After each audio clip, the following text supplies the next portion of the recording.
شکور صاحب کی بیٹی سجل ایک مشہور میڈیکل کالج میں MBBS کر رہی تھی۔ شکور صاحب کے کالج فیلو نے ری یونین کا ایک پروگرام بنایا اور کہا کہ کافی عرصہ ہو گیا ہے، بس ہمارا رابطہ فون پر ہی ہے۔ ہم چاہتے ہیں کہ ری یونین ہو تاکہ ایک دوسرے کے ساتھ مل سکیں۔ شکور صاحب اپنے دوستوں سے ملنے لاہور روانہ ہوا۔ ایک بڑے ہوٹل میں انہوں نے کھانے کا اہتمام کیا۔ 25 برس بعد ایک دوسرے کے ساتھ مل رہے تھے۔ رات کو ان کا سٹے بھی ایک ہوٹل میں ہی تھا۔ صبح فجر کی نماز ادا کرنے کے لیے شکور صاحب ہوٹل کے کمرے سے باہر جانے لگے تو ان کی روح کانپ گئی جب ان نے دیکھا کہ ان کی بیٹی سجل ساتھ والے کمرے سے باہر نکل رہی ہے۔ اس کے ساتھ ایک لڑکا بھی تھا۔ شکور صاحب شرم سے پانی پانی ہو گیا اور اپنا منہ چھپا لیا۔ گھر جا کر شکور صاحب نے اپنی بیوی سے کہا کہ اپنی بیٹی کو فون ملاؤ اور اس سے کہو کہ تمہارے باپ کی آخری سانسیں چل رہی ہیں، جلدی سے اپنے باپ سے مل لو۔ سجل نے جب یہ سنا تو بھاگی چلی آئی، مگر وہ جیسے ہی گھر کی دہلیز پر پہنچی تو شکور صاحب ایک ٹیچر تھے اور بہت محنتی ٹیچر تھے۔ ان کی شادی کو 10 برس ہو چکے تھے لیکن اولاد کی نعمت سے محروم تھے۔ حالانکہ میاں بیوی دونوں ڈاکٹر کے پاس گئے تو ڈاکٹر نے یہی کہا کہ قدرت کی طرف سے ہی دیر ہے، میڈیکلی آپ دونوں فٹ ہیں اور کسی قسم کا کوئی مسئلہ نہیں۔ اللہ کے ہاں دیر ضرور ہے لیکن اندھیر نہیں۔ آپ پر امید رہیں، اللہ سب بہتر کرے گا۔ ڈاکٹر کی یہ بات سن کر دونوں کو تسلی ضرور ہوئی، لیکن وہ جانتے تھے کہ ان کی عمر بڑھ رہی ہے اور بڑھتی ہوئی عمر اس کے ساتھ ان کے والدین بننے کے چانسز بہت کم ہو رہے تھے، جس کی وجہ سے وہ بہت پریشان تھے۔ شکور صاحب بچوں سے بہت محبت کرتے تھے۔ اسکول میں اسے ہر بچہ اپنا بیٹا اور ہر بچی اپنی بیٹی نظر آتی۔ اکثر اوقات جب دوست اس سے کہتے کہ آپ دوسری شادی کر لیں تو وہ مسکرا کر یہی کہتا تھا کہ میں بچوں کی وجہ سے کیسے شادی کروں، حالانکہ اسکول میں سارے بچے میرے اپنے ہیں، مجھے بہت عزیز ہیں اور میں ان سے محبت کرتا ہوں۔ اس کی بیوی کوثر نے تو ایک بار کہہ بھی دیا تھا کہ آپ دوسری شادی کر لیں، اور میں تو خود یہی چاہتی ہوں کہ آپ کو اس چیز کی اجازت دیتی ہوں کہ آپ دوسری شادی کر لیں، لیکن وہ اپنی بیوی کو ڈانٹ کر یہی کہتا تھا کہ دوبارہ ایسے الفاظ منہ سے نہیں نکالنے۔ ہم نے ایک ساتھ جینے مرنے کی قسمیں کھائی ہیں اور میں یہ قسم نہیں توڑ سکتا۔ اگر قسمت میں ہوگا تو تم سے ہی میری اولاد ہوگی۔ شکور صاحب جب بھی گھر سے مسجد کی طرف روانہ ہوتے تو پڑوسیوں کی بچی جس کا نام سجل تھا وہ ہر وقت شکور صاحب کے انتظار میں رہتی، کیونکہ شکور صاحب اکثر اپنی جیب میں چاکلیٹ، ٹافیاں یا بچوں کے کھانے پینے کی چیزیں رکھتے تھے۔ اسے سجل سے بہت محبت تھی۔ یہ 3 سالہ بیٹی اسے بہت عزیز تھی اور آتے جاتے اسے کھانے کی چیزیں دیتے رہتے تھے، جس کی وجہ سے بچی شکور صاحب سے کافی مانوس ہو چکی تھی۔ ایک دن وہ مسجد سے واپس آئے تو بچی راستے میں موجود نہیں تھی۔ وہ گھر چلے گئے۔ وہ کافی زیادہ اداس ہوئے تھے کیونکہ سجل انہیں نظر نہیں آئی تھی۔ اسی طرح صبح بھی وہ گلی میں نہیں نظر آئی تو شکور صاحب نے پڑوسیوں کے گھر پر دستک دی۔ سجل کا باپ سامنے آیا تو اس نے کہا کہ سجل نظر نہیں آ رہی، خیریت تو ہے؟ سجل کے والد نے بتایا کہ 2 دن سے سجل کو بخار ہے، وہ گھر میں ہی ہے۔ شکور صاحب ان کے گھر میں گئے، بچی کو پیار کیا اور سجل بھی انہیں دیکھ کر کافی خوش ہوئی تھی۔ ایک دن شکور صاحب اسکول سے واپس آیا تو محلے میں کہرام مچا ہوا تھا، رونے کی آوازیں آ رہی تھی۔ شکور صاحب نے پوچھا تو انہوں نے بتایا کہ اختر صاحب جو کہ سجل کے والد تھا، وہ اپنی فیملی کو لے کر شادی کی تقریب میں شرکت کرنے کے لیے کراچی جا رہا تھا کہ راستے میں خراب موسم کی وجہ سے ان کی گاڑی کے ساتھ حادثہ پیش آیا۔ ابتدائی طور پر یہی خبر ملی ہے کہ ساری فیملی اس حادثے میں جاں بحق ہو چکی ہے۔ شکور صاحب نے جب یہ سنا تو ان کے پیروں تلے زمین نکل گئی، ان کی آنکھوں کے سامنے اندھیرا چھانے لگا۔ اختر کی فیملی کا تو اسے افسوس تھا ہی، سب سے زیادہ اسے سجل کے بارے میں فکر تھی، کیونکہ سجل بھی ان کے ساتھ ہی تھی۔ وہ پریشان ہوا اور پھر گاڑی نکال کر جائے وقوع پر پہنچنے کی کوشش کی۔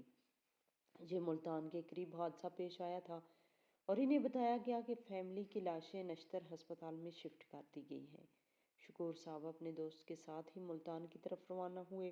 وہ راستے میں رو رہے تھے جبکہ اس کا دوست اسے تسلی دے رہا تھا کہ صبر سے کام لو۔ شکور نے یہی کہا کہ میرے بس میں کچھ نہیں ہے، اور جیسے ہی اسپتال پہنچے تو انہیں بتایا گیا کہ 4 لوگوں کی ڈیتھ ہو چکی ہے جبکہ ایک بچی شدید زخمی ہے اور ICU میں ہے، اور ان کی فیملی کے بارے میں تو اسے کافی افسوس ہوا، لیکن جب اسے پتہ چلا کہ سجل کی سانسیں باقی ہیں، وہ اب بھی زندہ ہے، تو وہ مسجد کی طرف بھاگ گئے، وضو کر کے نماز ادا کی اور پھر سجل کی صحتیابی کے لیے دعا کرنے لگے۔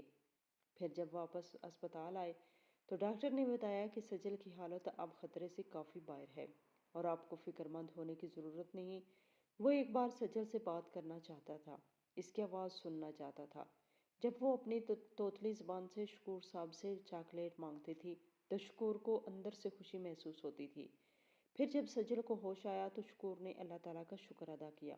کافی عرصے بعد وہ سجل کی آواز سن رہا تھا۔ اس نے بچی کو سینے سے لگایا اور خود بھی بچوں کی طرح رونے لگا۔ شکور صاحب کا دل بہت نرم تھا، بہت حساس طبیعت کا مالک تھا۔ جب بچی کی نگاہیں اپنی ماں کو ڈھونڈ رہی تھی لیکن اسے اپنی ماں کہیں نظر نہیں آئی تھی تو یہ لمحہ شکور کو بہت اندر سے کمزور کر رہا تھا۔ وہ بچی کو واپس لایا۔ سجل کا دادا اور گھر میں اکیلا تھا۔ شکور اس بزرگ کے پاس آیا اور کہا کہ باپا جی، میں آپ کی پوتی کو گود لینا چاہتا ہوں۔ میں تو شروع سے اسے بہت چاہتا تھا اور اس کے اچھے نصیب کی دعائیں کرتا تھا۔ بدقسمتی سے یہ حادثہ پیش آیا اور سجل اپنے والدین سے محروم ہو گئی۔ میں آپ سے اجازت لینا چاہتا ہوں، کیا میں آپ کی پوتی کو گود لے سکتا ہوں؟ سجل کے دادے نے بھی یہی کہا کہ میری زندگی کا کوئی بھروسہ نہیں، عمر کے اس حصے میں تو میں خود بھی محتاج ہوں، میرا سارا گھر برباد ہو چکا ہے۔ مجھے اس بات کی امید ہے کہ تم سجل کا بہت خیال رکھو گے، اسے اپنے دل کے قریب رکھو گے، اور اس سے زیادہ خوشی کی اور کیا بات ہو سکتی ہے کہ سجل تمہارے زیر سایہ رہے۔ شکور صاحب نے سجل کو گود لے لیا، اسے اپنے گھر لایا۔ شکور صاحب کی بیوی کوثر نے بچی کو سینے سے لگایا۔ دونوں نے سجل کو اتنا پیار دیا کہ اسے محسوس تک نہ ہوا کہ اس کے ساتھ کوئی حادثہ پیش آیا تھا۔ اس وقت بہت چھوٹی تھی، اسے اس بات کا علم نہیں تھا، وہ سب کچھ بھول چکی تھی۔ شکور اور اس کی بیوی کو ہی اپنے والدین سمجھتی تھی، ان سے بہت محبت اور لگاؤ رکھتی تھی۔ اس نے بچی کو ایک اچھے سے اسکول میں داخل کروایا، خود اس کی تربیت کی اور اس کی تعلیم پر توجہ دی، کیونکہ شکور صاحب کی بہت بڑی خواہش تھی کہ اگر ان کی اولاد ہوئی تو وہ انہیں ڈاکٹر بنائے گا، اور سجل کے لیے وہ بھرپور محنت کر رہے تھے۔ شکور صاحب کی محنت رنگ لائی اور اس کی بیوی کو لاہور کے ایک مشہور اچھے میڈیکل کالج میں داخلہ مل گیا۔ یہ خبر سن کر اس نے بہت بڑی تھی، اس کی خوشی کا کوئی ٹھکانہ نہیں تھا۔ آج وہ خوشی سے پھولے نہیں سما رہا تھا۔ اس نے محلے کے تمام بچوں میں مٹھائی تقسیم کی اور اپنی بچی کی مزید کامیابی کے لیے دعا بھی کروائی۔ خوشی سے محلے کے بزرگ عورتوں نے یہی کہہ رہا تھا کہ اماں جی، آپ لوگوں کو پریشان ہونے کی ضرورت نہیں، میری بیٹی سجل اب ڈاکٹر بننے جا رہی ہے۔ میرا آپ لوگوں سے وعدہ ہے کہ ادھر اسی گاؤں میں ایک اسپتال بنائیں گے، تمام غریبوں کا مفت علاج ہوگا، اور میں آپ لوگوں سے وعدہ کرتا ہوں کہ بزرگ عورتیں جب شکور صاحب کی یہ باتیں سنتی تو خوش ہوتی ہیں اور دل سے اسے دعائیں دیتی ہیں۔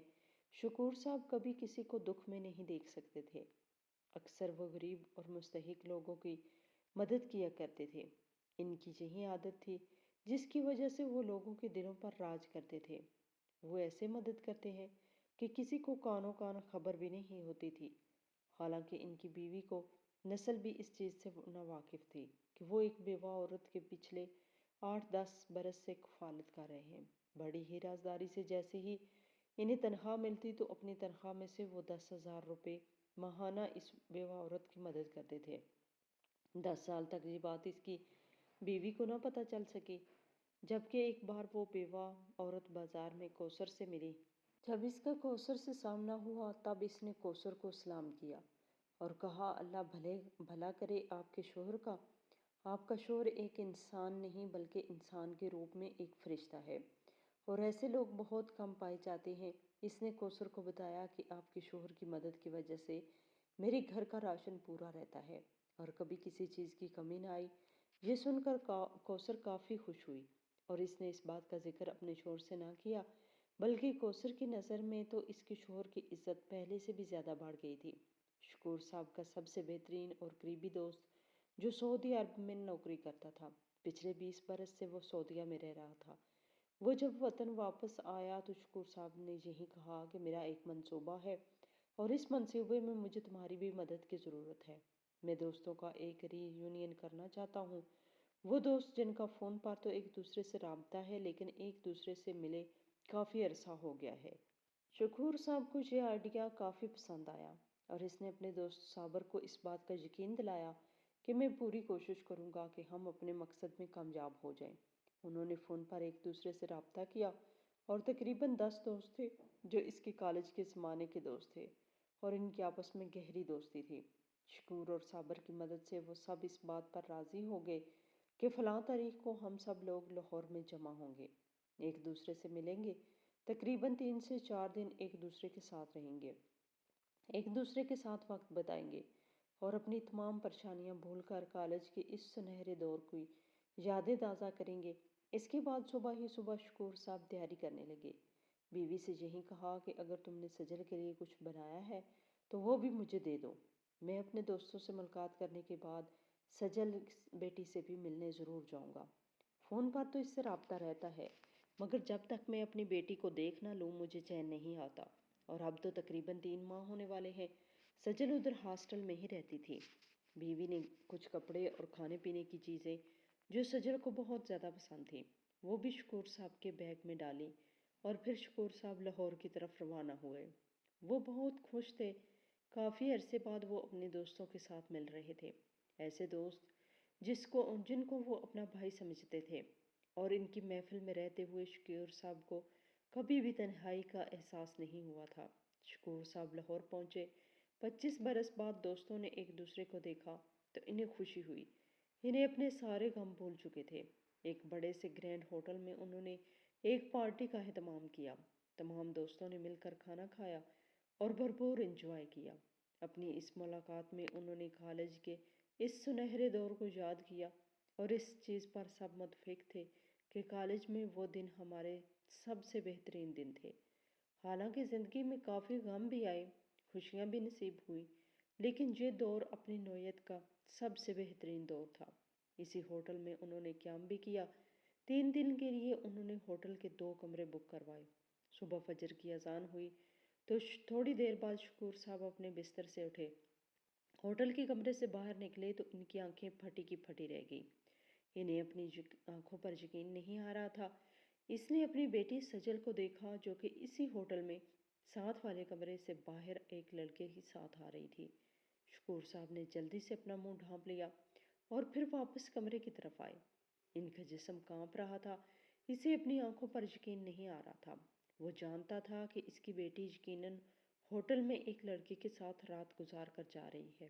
اس کی آنکھوں کے سامنے اندھیرا چھا رہا تھا اور اس کی طبیعت بگڑ رہی تھی، ایسے محسوس ہو رہا تھا کہ اس کی جان نکلنے والی ہے۔ طبیعت زیادہ بگڑی تو دوست اسے جلدی سے اسپتال لے گئے۔ وہ بار بار شکور صاحب سے پوچھ رہے تھے کہ کیا ہوا، کیا پہلے بھی آپ کی طبیعت ایسے خراب ہوئی؟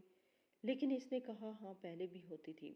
اس نے اپنے دوستوں سے یہ جھوٹ بولا اور کہا کہ میں واپس گھر جانا چاہوں گا، حالانکہ میرا ارادہ یہی تھا کہ 1 ہفتے تک ہم یہاں اسٹے کریں گے، انجوائے کریں گے، لیکن اچانک ایسا معاملہ پیش آیا کہ اب مجھے واپس جانا پڑے گا۔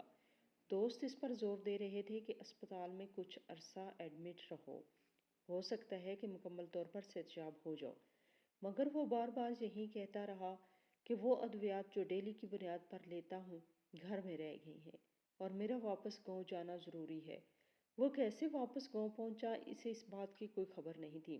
سارے راستے وہ یہی سوچ رہا تھا کہ اس کی بیٹی نے اس کے ساتھ کیا کیا، کیا میرے پیار میں محبت میں کسی قسم کی کمی تھی، لیکن اس نے مجھے اتنا بڑا دھوکہ کیوں دیا، ایک غیر مرد کے ساتھ وہ ہوٹل میں کیا کر رہی تھی؟ اس طرح کے سوالات اس کے دماغ میں آ رہے تھے، وہ اسے بار بار پریشان کر رہے تھے۔ گھر آیا تو اس کا چہرہ دیکھ کر کوثر کی آنکھیں باہر آ گئی۔ وہ پریشان ہوئی، اپنے شوہر سے یہی کہنے لگی کہ کیا ہوا، آپ تو 1 ہفتہ کہہ کر گئے تھے کہ میرا اسٹے 1 ہفتے کا ہے، دوسرے دن لاہور سے واپس کیوں آ گئے؟ اللہ خیر کرے، سب خیریت تو ہے نا؟ وہ اپنی بیوی کو کوئی جواب نہ دے پائے اور پلنگ پر لیٹ گئے۔ ان کا جسم ٹھنڈا ہو رہا تھا، وہ کافی پریشان تھا۔ بیوی اس سے بار بار پوچھ رہی تھی لیکن وہ بیوی کو کوئی جواب نہیں دے رہا تھا۔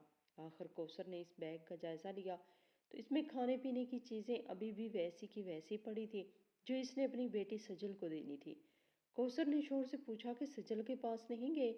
کیا آپ مجھے بتاتے کیوں نہیں؟ خدا کچھ تو بولیے۔ خیریت تو ہے، ہماری بیٹی کو کیا ہوا؟ شکور نے اداس لہجے میں کہا کہ مر گئی تمہاری بیٹی۔ اب ہم شروع سے ویسے ہی ہیں جیسے 10 سال تک بے اولاد رہے تھے۔ شاید ہماری قسمت میں اولاد نہیں ہے۔ یہ سن کر کوثر کی چیخیں بلند ہوئیں اور کہنے لگی آپ ایسا کیوں کہہ رہے ہیں؟ کیا ہوا میری سجل کو؟ شکور نے اپنی بیوی سے کہا کہ تجھے سب بتاؤں گا، لیکن سب سے پہلے اپنی بیٹی کو کال کرو، اس سے کہو کہ تمہاری باپ کی آخری سانسیں چل رہی ہیں، جلدی سے گھر واپس آؤ۔ اگر اپنے باپ کو زندہ دیکھنا چاہتی ہو تو آنے میں تاخیر مت کرنا۔ کوثر کی سانسیں بحال ہوئیں کہ اس کی بیٹی کا کم از کم زندہ تو ہے، لیکن وہ پھر بھی نہیں جانتی تھی کہ اصل معاملہ کیا پیش آیا۔ اپنے شوہر کے کہنے پر اس نے سجل کو کال کی کہ تمہارے باپ کی طبیعت خراب ہے، جلدی سے گھر واپس آؤ۔ سجل نے جب یہ سنا تو اس کے پیروں تلے زمین نکل گئی۔ اس نے اپنا مختصر سا سامان پیک کیا اور اپنے باپ کی طرف سے یہ خبر سن کر گاؤں کی طرف دوڑی چلی آئی، لیکن وہ جیسے ہی گھر کی دہلیز پر پہنچی تو اس کے پیروں تلے زمین نکل گئی، کیونکہ اس کا باپ اسی کے انتظار میں بیٹھا تھا۔ غصے سے اس کی آنکھیں لال تھی۔ سجل جیسے ہی گھر میں داخل ہوئی، شکور اپنی جگہ سے اٹھا اور ایک زوردار تھپڑ بیٹی کے منہ پر مارا اور پھر اس سے کہا کہ تمہیں اپنے باپ کی عزت کا کوئی خیال نہیں؟ سجل کہنے لگی ابا مجھے کیوں مار رہے ہیں؟ میں نے کیا کیا ہے؟ اس پر شکور صاحب نے کہا کہ میں نے ہوٹل میں تمہیں ایک لڑکے کے ساتھ دیکھ لیا تھا، دل میں تو یہی آیا تھا کہ ادھر ہی تمہاری جان لے لوں، لیکن پھر مجھے اپنی عزت کا خیال تھا۔ میں اپنے ساتھ ساتھ اپنے ان دوستوں کو بھی پریشان نہیں کرنا چاہتا تھا جو 25 برس بعد مجھے مل رہے تھے۔ ان کے سامنے اپنی عزت کا تماشا نہیں بنانا چاہتا تھا۔ سجل سمجھ چکی تھی کہ ابا نے مجھے ہوٹل میں دیکھ لیا، لیکن اب اس کے پاس کوئی جواز نہیں تھا۔ اس کی بولتی بند ہو چکی تھی، جبکہ کوثر کو ابھی بھی یقین نہیں آ رہا تھا کہ یہ اس کی بیٹی نے کیا ہے۔ کوثر نے بیٹی کا بازو پکڑا اور اس کے کمرے میں لے گئی اور رو رو کر بیٹی کے سامنے یہی کہہ رہی تھی کہ ہمارے پیار میں کون سی کمی رہ گئی تھی؟ ہم نے تمہیں چاہا، پیار دیا، لیکن تو نے ہمارے ساتھ کیا کیا؟ شکور نے بیوی سے کہا کہ اب یہ کہیں نہیں جائے گی، یہ ادھر کمرے میں رہے گی جب تک کہ اس کے رشتے کا بندوبست نہیں کرتا۔ میں جلد از جلد اس کی شادی کرنا چاہتا ہوں تاکہ یہ اس گھر سے دفع ہو جائے۔ خواب میرے بھی ٹوٹے ہیں، لیکن آپ یہ بھول جائیں کہ یہ ڈاکٹر بنے گی، یہ شہر میں مزید تعلیم حاصل کرے گی، ایسا ممکن نہیں۔ یہ کہتے ہوئے شکور نے اسے دروازے کو بند کیا اور دروازے کے باہر تالا لگا دیا۔ شکور گھر سے باہر جانے لگے۔ اس کا ارادہ تھا کہ رشتے کرانے والی کسی ماسی سے بات کرتا ہوں تاکہ وہ کہیں سے کوئی مناسب رشتہ ڈھونڈ کر میرے پاس آئے اور جلدی سے اس کی شادی کروں تاکہ تھوڑی بہت عزت جو رہ گئی ہے وہ بھی نیلام نہ ہو۔ لیکن جیسے ہی دروازے پر پہنچا تو کھڑکی سے سجل کی صدائیں بلند ہوئیں۔ وہ اپنے باپ کو یہی کہہ رہی تھی کہ آپ میرے ساتھ ایسا نہیں کر سکتے۔ اگر خود سے جدا کرنا ہے تو مجھ سے تعلق ہو جائے اور مجھے اپنے دادا کی حویلی جانے دیں۔ سجل کے دادے کا انتقال ہو چکا تھا، لیکن حویلی ویران پڑی تھی اور سجل اس حقیقت سے اچھی طرح واقف تھی کہ وہ شکور اور کوثر کی سکی اولاد نہیں، کیونکہ ایک بار اس نے دونوں کی باتیں سن لی تھی۔ وہ سجل کے بارے میں ہی گفتگو کر رہے تھے۔ باتوں سے اسے اندازہ ہو چکا تھا کہ یہ میرے سگے ماں باپ نہیں ہیں۔ بیٹی کی بات سن کر شکور صاحب واپس آئے، تالا کھولا، اس کے بعد دروازہ کھول کر بیٹی سے کہا ٹھیک ہے، پھر یہاں سے دفع ہو جاؤ، جہاں جانا چاہتی ہو چلی جاؤ، لیکن مڑ کر اس گھر میں داخل نہیں ہونا، کیونکہ میں تمہیں مکمل طور پر اپنے آپ سے تعلق کرتا ہوں۔ کوثر کے ہونٹ کانپ رہے تھے۔ وہ عورت تھی، سجل کو اس نے بچپن سے پالا تھا۔ وہ شہر کے سامنے کچھ نہ کہہ پائی اور پھر سجل وہاں سے واپس روانہ ہوئی۔ حویلی جانے کے بجائے وہ واپس لاہور آئی اور آتے ہی ارسلان کو فون کیا کہ وہی ہوا جو بالکل نہیں ہونا چاہیے تھا۔ میں تم سے بار بار کہہ رہی تھی کہ نکاح کر لیتے ہیں، مگر تم نے میری بات پر عمل نہ کیا۔ ابا نے تیرے ساتھ مجھے ہوٹل میں دیکھ لیا اور اب میں سب کچھ چھوڑ چھاڑ کر واپس آ رہی ہوں۔ ڈاکٹر بننا میرا سپنا تھا، لیکن تجھ سے شادی اس سے بھی زیادہ سپنا تھا۔ اگر اب تو نے مجھ سے نکاح نہ کیا تو میں خود کو آگ لگا لوں گی۔ ارسلان نے جب یہ سنا تو پریشان ہوا۔ اس نے سجل کو تسلی دی اور کہا کہ ہم کل ہی نکاح کر لیں گے۔ اب تو تمہارے والدین بھی تم سے جدا ہو چکے ہیں، لہٰذا تم اپنے گھر سے رخصت نہیں ہوگی۔ مجبوراً اب ہمیں خفیہ نکاح کرنا پڑے گا اور پھر میں اپنے والدین کو بتاؤں گا، اس خفیہ نکاح کی مجبوری بھی بتاؤں گا۔ ارسلان نے سجل سے نکاح کر لیا اور پھر اس کے بعد تقریباً 2 مہینے تک اس نے اپنے والدین سے یہ بات چھپائی۔ تقریباً 2 مہینے بعد اس نے اپنے والد سے بات کی اور اسے بتایا کہ میں نے ایک لڑکی سے نکاح کیا ہے، اور پھر مجبوری بھی بتائی کہ آپ لوگوں سے مجھے چھپانا پڑا۔ ارسلان کے والدین نے جیسے ہی یہ خبر سنی تو وہ غصے سے آگ بگولا ہو گئے۔ انہوں نے تو اپنے بیٹے کی شادی کے کوئی خواب آنکھوں میں سجائے تھے، وہ اپنے والدین کا اکلوتا تھا اور وہ نہیں چاہتے تھے کہ اس حالت میں اس کے بیٹے کی شادی ہو اور وہ چھپ کر کسی لڑکی سے نکاح کر لے۔ ماں نے صاف صاف یہی کہا کہ وہ لڑکی اس گھر میں تو کم از کم نہیں آئے گی۔ ہاں البتہ اگر تم ہمیں چھوڑ کر جانا چاہتی ہو تو چلے جاؤ۔ پہلے بھی تو انہوں نے ہمیں چھوڑ ہی دیا کیونکہ اپنے والدین کو یہ بتانا گوارا ہی نہ کیا کہ تو کسی سے محبت کرتا تھا اور پھر اس سے نکاح بھی کر لیا۔ ارسلان نے بھی اپنی ماں سے یہی کہا کہ ٹھیک ہے اگر آپ ہمیں لا تعلق کرنا چاہتے ہیں تو کر لیں، میں بھی اپنے آپ کو ختم کر دوں گا۔ حالانکہ وہ غصے کا بہت تیز تھا لیکن ارسلان سے محبت بھی بہت کرتے تھے۔ اس کے بیٹے سے غلطی ہوئی تھی وہ جانتے تھے لیکن وہ اپنے بیٹے سے دور نہیں رہ سکتے تھے۔ یہ صرف وقتی غصہ تھا اور پھر وہ مان گئے۔ سجل کو انہوں نے اپنی بہو تسلیم کیا اور ارسلان سجل کو لے کر اپنے گھر آ گیا۔ سجل کافی خوش تھی کہ وہ بے گھر نہیں ہوئی اور مشکل کی اس گھڑی میں ارسلان نے اس کا ساتھ دیا۔ حالانکہ اس کے باپ نے اسے چھوڑ دیا تھا لیکن وہ یہ نہیں جانتی تھی کہ آنے والے دنوں میں ایک اور قیامت برپا ہونے والی ہے۔ شادی سے پہلے جس ہوٹل میں انہوں نے رات گزاری تھی اس ہوٹل کا مالک ملک چھوڑ کر جا چکا تھا کیونکہ ہوٹلز کے تمام کمروں میں خفیہ کیمرے لگے ہوئے تھے اور جو جوڑے وہاں رات گزارتے تھے ساری ریکارڈنگ منظر عام پر آ چکی تھی۔ سجل اور ارسلان کی ویڈیو بھی تقریباً آدھا شہر دیکھ چکا تھا اور یہ خبر ارسلان پر قیامت بن کر ٹوٹ پڑی۔ اس کے باپ نے بھی اسے یہی کہا کہ بیٹی تمہاری ضد کے آگے ہم ہار چکے تھے اور اتنی بڑی غلطی کرنے کے باوجود ہم نے تجھے اور تمہاری بیوی کو معاف کر دیا تھا اور اس گھر میں جگہ دی، لیکن اب خود بتاؤ ہماری فیملی کا تماشا بنے گا، ہماری اس معاشرے میں کیا عزت رہ جائے گی؟ تمہاری اور سجل کی ویڈیوز ہمارے مخالف ہمیں دکھائیں گے اور ہمارا دل چلائیں گے۔ اب خود سوچو کہ کیا یہ رشتہ برقرار رہ سکتا ہے؟ ارسلان کافی حد تک سمجھ چکا تھا۔ اس نے سجل کو طلاق دی اور کہا کہ ہمارا ساتھ شاید جہاں تک تھا۔ سجل اس گھر سے نہیں جانا چاہتی تھی لیکن اس نے دھکے دے کر سجل کو گھر سے نکال دیا۔ اب وہ شہر کی سڑکوں پر در بدر پھر رہی تھی۔ تعلیم کو اس نے پہلے ہی خیر آباد کہہ دیا تھا۔ ان حالات میں اسے سر چھپانے کی جگہ چاہیے تھے اور وہ سوچ رہی تھی کہ کہاں جاؤں۔ والدین کے پاس بھی نہیں جا سکتی بلکہ اس علاقے کو تو میں جا ہی نہیں سکتی اور شہر میں میرا کون ہے؟ کافی دیر سوچنے کے بعد اس نے اپنی روم میٹ کی یاد آئی۔ اس نے شگفتہ کا نمبر ملایا جو کہ اس کی روم میٹ تھی۔ شگفتہ کو اس بات کا افسوس ہوا کہ ارسلان نے اسے گھر سے نکال دیا اور اس کی ویڈیو بھی وائرل ہو چکی ہے۔ شگفتہ نے اسے اپنے گھر میں جگہ دی لیکن یہی کہا کہ میں زیادہ عرصہ تمہیں گھر میں نہیں رکھ سکتی کیونکہ میرے شوہر کو یہ بات بالکل پسند نہیں کہ ایک اجنبی لڑکی یہاں رہے۔ تمہیں جلدی سے اپنا کوئی نہ کوئی بندوبست ضرور کرنا پڑے گا۔ سجل نے بھی اپنی دوست شگفتہ سے یہی کہا کہ پریشان ہونے کی ضرورت نہیں، میں اپنا بندوبست کر لوں گی، بس کچھ دنوں تک میں سنبھل جاؤں، مجھے اب تمہارے سہارے کی ضرورت ہے۔ اس نے مختلف سکولز میں اپلائی کرنا شروع کیا تاکہ اسے کہیں اکیڈمی میں ٹیوشن وغیرہ مل جائے۔ اب باقاعدہ اس نے نقاب پہننا شروع کر دیا تاکہ کوئی اس کی شناخت نہ کر پائے۔ وہ اس ظالم زمانے سے اپنی شناخت چھپانا چاہتی تھی جو عورت کو نوچ کھانے کے لیے تیار رہتے ہیں۔ اسے ایک اسکول کی طرف سے ٹیچنگ کی آفر ہوئی اور وہ اسکول میں پڑھانے لگی مگر اب بھی وہ شگفتہ کے گھر میں ہی رہتی تھی۔ تقریباً 2 ہفتے تک اس نے شگفتہ کے گھر قیام کیا اور ایک دن جب وہ اسکول پڑھانے کے لیے جا رہی تھی تو اس نے شگفتہ اور اس کے شوہر کی گفتگو سن لی تھی۔ شگفتہ کا شوہر اس سے بار بار یہی کہہ رہا تھا کہ یہ عورت کب تک ہمارے گھر میں رہے گی؟ آج کل حالات تو خراب ہیں، اس کی وجہ سے ہم کسی مصیبت میں نہ پھنس جائیں اور ہماری بدنامی بھی ہو سکتی ہے کیونکہ اس کی ویڈیو وائرل ہو چکی ہے، پورا شہر اسے پہچانتا ہے۔